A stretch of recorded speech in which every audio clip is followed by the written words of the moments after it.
지난 18일 대법원은 갑을 오토텍의 노동자들이 제기한 통상임금 관련 소송을 대법원 전원합의체에 배당하여 확정 판결을 내렸습니다. 이 판결의 핵심 쟁점은 과연 정기상여금이 통상임금 산정 기준에 포함되어야 하는 것인가에 대한 문제였습니다. 통상임금이라는 것은 연장근무수당이나 휴일근무수당 혹은 퇴직금 산정 등의 기준이 되는 기본 시급을 의미합니다.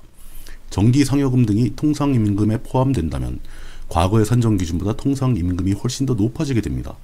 이렇다면 과거의 잘못된 계산 방식 때문에 노동자들이 받았어야 했던 임금을 못 받았다는 뜻이 됩니다.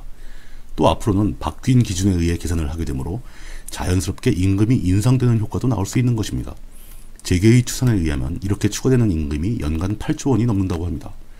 사실 이 문제는 근래에 들어 발생한 문제는 아닙니다. 이미 17년 전부터 법원은 지속적으로 정기상여금도 통상임금 산정에 포함되어야 한다는 판결을 내려왔고 이미 그 판례는 많이 누적되어 있습니다. 법원의 판결에 비추어 본다면 기업들은 이미 지난 17년간 100조 원이 넘는 정당한 임금을 노동자들에게 지급하지 않고 있었다는 뜻이 됩니다. 어마어마한 돈입니다. 단지 대기업들의 추가 부담을 의식한 노동부에서 관련 지침을 수정하지 않고 있었고 기업들은 노동부의 지침을 근거로 관행을 유지한 것뿐입니다. 노동계에서는 이러한 노동부와 기업의 행위가 법원의 판결을 무시하는 처사라고 지속적으로 항의해왔습니다. 이 문제는 정의의 문제입니다. 내가 일한 만큼의 돈을 받아야 한다는 것은 정치적인 관점이나 노동 문제의 관점을 떠나 아주 원초적인 정의이기 때문입니다. 일해주고 받아야 할 돈을 제대로 받지 못한다는 것은 아주 기본적인 정의조차 지켜지지 않는다는 뜻입니다.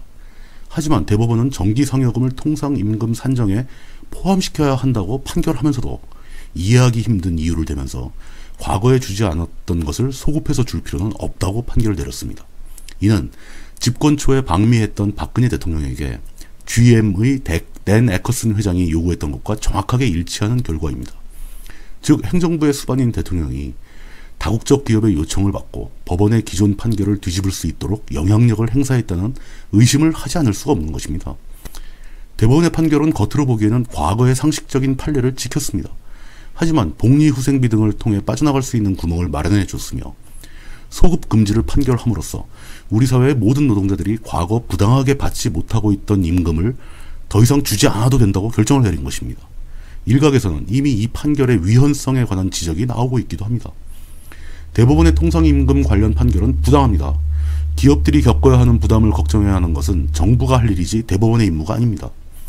그러나 대법원은 기업의 부담이 크다는 이유를 대고 자신들이 지켜야 하는 법의 정신을 무너뜨렸습니다.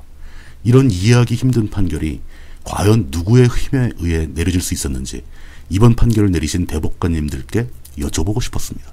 고발리포트 물뚝심성이었습니다.